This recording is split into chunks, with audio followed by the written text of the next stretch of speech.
जो वतन ऐं उन पंहिंजे सिंध वतन सां मल्हायो, पंहिंजे कम्यूनिटी सां मल्हायो। मां हाणे तव्हांखे इहा ई गुज़ारिश कंदुसि त उन वाट ते हलूं, इन जदोजहद खे सगारो कयूं। हीउ जेको जीअं लाठी चार्ज थी विया ऐं हाणे माण्हुनि इहो फ़ैसिलो कयो त मां फ़ैसिलो अलाह ते न छॾियो। बाबा अलाह बि तॾहिं मदद कंदो जॾहिं तव्हां कुझु कंदव। अलाह साईं तो लही अची ते मदद न कंदो तव्हांजी।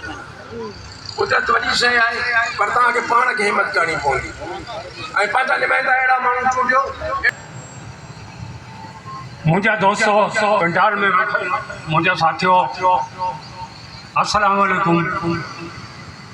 अॼु जॾहिं असां हाजी शफ़ी मोहम्मद जामोद जी 5वीं वरसी मल्हाए रहिया आहियूं त ॿिए तरफ़ लठबाज़ी हली रही आहे, पर हीउ पूरो माहौल जेको आहे उहो क़ब्रिस्तान वांगुरु ख़ामोश आहे।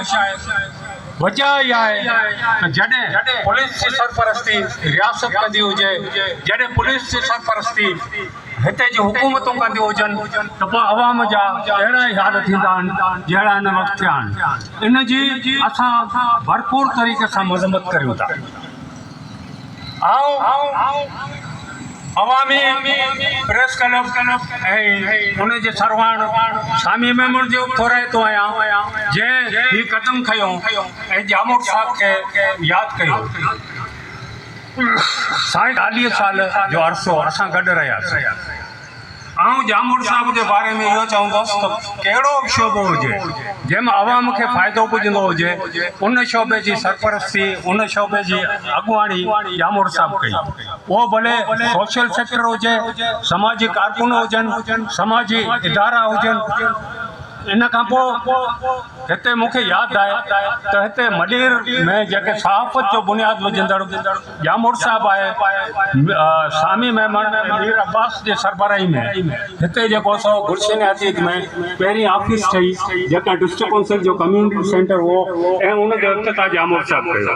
अहिड़े नमूने सां जेका आहे सो राब्ता कमेटी समाजी तंज़ीमनि जी उहा डिस्ट्रिक्ट काउंसिल में बनाई ऐं उन में